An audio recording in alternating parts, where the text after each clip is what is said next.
একটি দেরিতে হলেও সচিত্র প্রকাশ পেয়েছে বহুল আলোচিত সেই আয়নাঘরের ছবি।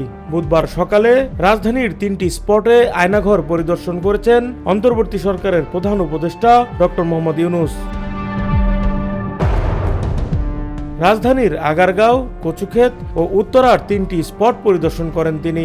আয়নাঘর নামে পরিচিত এই স্পটগুলো আগে নির্যাতন সেল এবং গোপন কারাগার হিসেবে ব্যবহৃত হতো। আয়নাঘর 3টি পরিদর্শনকালে প্রধান উপদেষ্টার সঙ্গে স্বল্প সংখ্যক দেশি ও বিদেশি গণমাধ্যম কর্মী ও বিগত সরকারের আমলে আয়নাঘরে নির্যাতনের শিকার ভুক্তভোগী ও পরিবারের সদস্যরা উপস্থিত ছিলেন। আয়নাঘর পরিদর্শন শেষে প্রধান উপদেষ্টা ডক্টর মোহাম্মদ ইউনূস সাংবাদিকদের বলেন, এটা বীভৎস দৃশ্য।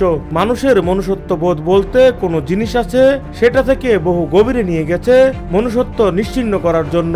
প্রধান উপদেষ্টা প্রশ্ন রেখে বলেন, এখানে যা হয়েছে যতটুকু শুনেছি এটা অবিশ্বাস্য মনে হয়। এটা কি আমাদেরই জগৎ, আমাদেরই সমাজ?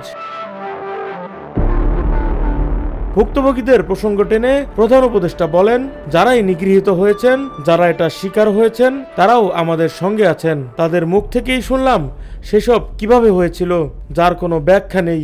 বিনা কারণে রাস্তা থেকে উঠিয়ে আনা, বিনা দোষে সাক্ষী তৈরি করে তাকে সন্ত্রাসী, জঙ্গি বানানো হয়েছে। এদের সবার বিচার হবে। এদিন আয়নাঘর যাতে কেউ ধ্বংস করতে না পারে তার প্রমাণ হিসেবে রাখতে এটি সিলগালার নির্দেশ দিয়েছেন প্রধান উপদেষ্টা ডক্টর মোহাম্মদ ইউনূস।